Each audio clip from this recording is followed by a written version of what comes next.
Sinalakay ng mga otoridad ang isang kumpanyang pinangangasiwaan umano ng Pogo Kingpin na si Lim Junhan sa Biñan, Laguna.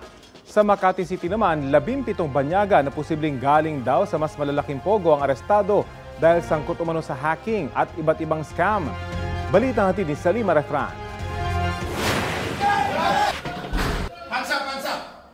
Hinihinalang sangkot sa love scam, crypto scam at pangahak ang 17 dayuhang naaresto sa isang gusali sa Makati City. Merong hacker, merong buyer ng data. May nakita kaming program code and script na pwede magamit to access other system without the authority nor consent ng ating system owner. We assume na meron silang activity in terms of hacking.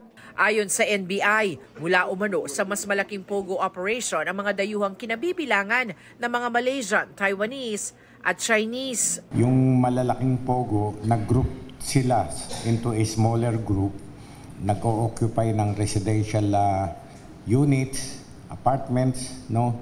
Para hindi mahalata na Pogo na yun pa rin to continue with their scamming activities. Nung tinanong namin kung nasaan yung passport nila, nasa BI daw for process of downgrading. Working visa, pero dina-downgrade na ngayon as tourist. Na-inquest sila sa reklamong online fraud at paglabag sa Cybercrime Prevention Act. Sinubukan ng GMA Integrated News na kunin ang panig ng mga inaresto, pero wala pa silang tugon. Sa Laguna, ininspeksyon naman ng PAGCOR, Presidential Anti-Organized Crime Commission o PAOK, Biñan LGU at Biñan Police, ang New Wave Infotech Limited Philippines. Pero may kakaiba silang napuna. Kung makikita ninyo, yung mga computer nakabagsak na. Yung mga monitor, yung mga CPU, yung mismo mga hard drive ng mga computer na yan ay pinagbabaklas at wala na lahat. Obviously, meron silang pinatago. Kasi ay una nilang tinanggal ay yung hard drives. So yung digital evidence na tinatawag, natanggal po na lahat yan. Unusual po talaga, syempre kapag magsasara, ang pinaka uunahin sana natin kunin yung valuables At alam naman natin may value yung mga computers. Isang IGL o Internet Gaming Licensee ang kumpanya.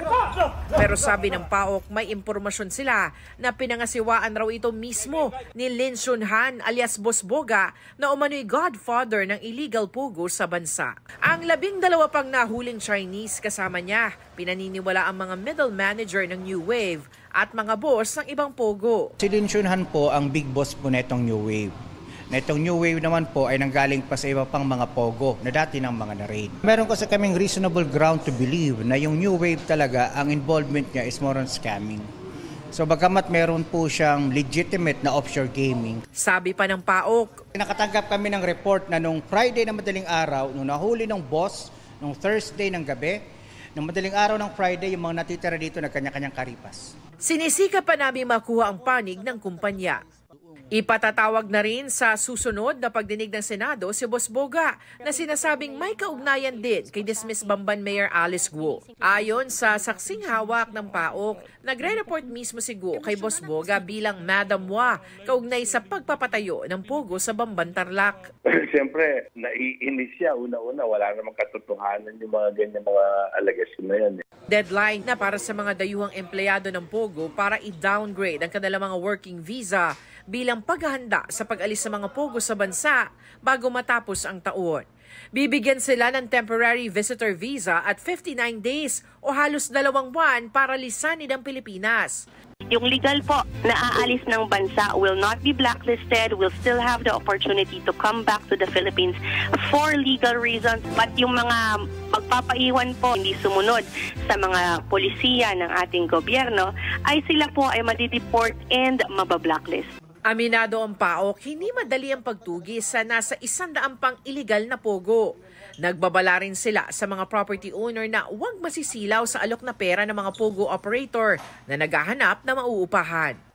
Please make sure that you do your due diligence kasi kapag napatunayan ho namin na hinayaan ninyo magamit ang inyong facility sa illegal na aktibidades, ipapasara ho namin kayo. Kami magpa-file ng civil forfeiture para makuha ng gobyerno yung inyong mga property. Salima Refran, nagbabalita para sa GMA Integrated News. Ito ang GMA Regional TV News. Nahatid na ng GMA Regional TV ang maiinit na balita mula sa Visayas at Mindanao. Kasama si Cecil Kibod Castro. Cecil? Salamat, Rafi. Mahigit 30 piso ang milyong halaga ang ng hinihinalang shabu ang nasabat sa isang ginang dito sa Cebu City. Sa Malitbog, Bukidnon naman, patay ang isang magsasaka nang may mapikon sa kanyang paulit-ulit na pagkatok sa pinto. Ang mainit na balita hatid ni James Paulo Yap ng GMA Regional TV. Dead on arrival sa ospital ang isang magsasaka sa Sitio Minsayaw, Barangay Santa Ines sa Malitbog, Bukidnon matapos gilitan gamit ang karit. Sa investigasyon ng otoridad, nairita ang sospek sa pagkatok ng biktima kahit 10 oras ng gabi. Tungod kay ang kaning usab ang biktima, both ang biktima ug ang sospechado is nakainom, pero dili kini sila kainom. Pero nakainom sila duha. So ang naa sa sulod sa panimalay ang katong sospechado tungod sa iyahang nairita siya sa maong pagsigpanuktok sa maong biktima. Dito napuno kini siya. Nasa kustodiya na ng pulisya ang sospek at mahaharap sa kasong murder. Kinukuha pa ng GMA Regional TV ang panig ng sospek. Pero una na niyang sinabi sa mga otoridad na hindi niya namalayan ang kanyang ginawa dahil sa kalasingan. Sa background investigation giwas ng kapulisan, wala gid sila iaway. Wala sa din sila yung mga kaning mga kasuko no sa usag-usa. Wala yung mga insidente nga makaingon kita nga aduna na sila yung mga previous grudges. Sangkot ang ilang motorsiklo sa magkahiwalay na aksidenteng nakuhanan ng CCTV sa Talisay City, Cebu. Dahil naka-red ang traffic light, huminto ang mga motorsiklong iyan sa Talisay, Cebu. Pero ang sumusunod na motor, mabilis pa rin ang andar. Umiwas man ang rider nito, pero nabangga pa rin niya ang motor sa unahan. Sa isa pang insidente, huminto ang kotse dahil naka-warning signal na ang traffic light. Tinangkapan ng motorsiklo na makasingit pero tumama siya sa kotse at sumemplang. Nagtamo ng minor injuries ang naaksidenteng motorcycle rider. Nagkaareglo na ang mga sangkot. Nasabat ang aabot sa 34 million pesos na halaga ng hinihinalang shabu sa isang ginang sa Barangay Careta sa Cebu City. Ayon sa PIDEA Region 7, tumagal ng 3 linggo ang kanilang monitoring para mahuli ang sospek. Bukod sa 5 kilo ng hinihinalang shabu, nakuha rin ang isang cellphone at iba pang ebidensya. Walang pahayag ang sospek. James Paulo Yap ng GMA Regional TV, nagbabalita para sa GMA Integrated News. Pumirma po sa collective bargaining agreement ang management ng GMA Network at GMA Employees Union. Dumalo sa pirmahan sina GMA Network President at Chief Executive Officer Gilberto R. Duavit Jr., Executive Vice President, Chief Financial Officer at Concurrent Head ng Corporate Services Group Felipe S. Yalong, Union President Ronald Condestable, at iba pang opisyal mula sa GMA Network Management at Employees Union. Nagpasalamat ang management ng GMA Network dahil sa naging maayos na negosasyon. More time than any, it is important for us to get together, work closely together, and understand each other.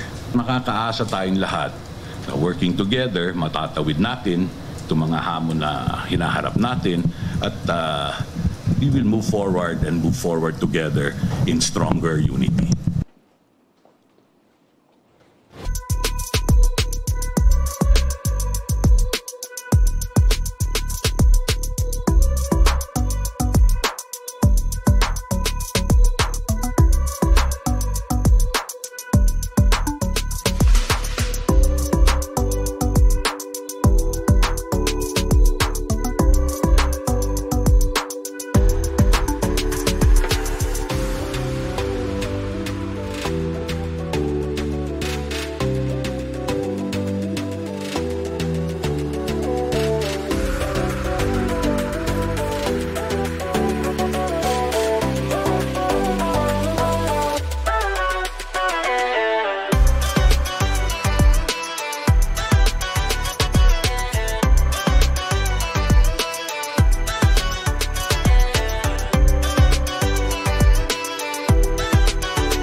Kapuso, para sa mga maiinit na balita, mag-subscribe sa GMA Integrated News sa YouTube.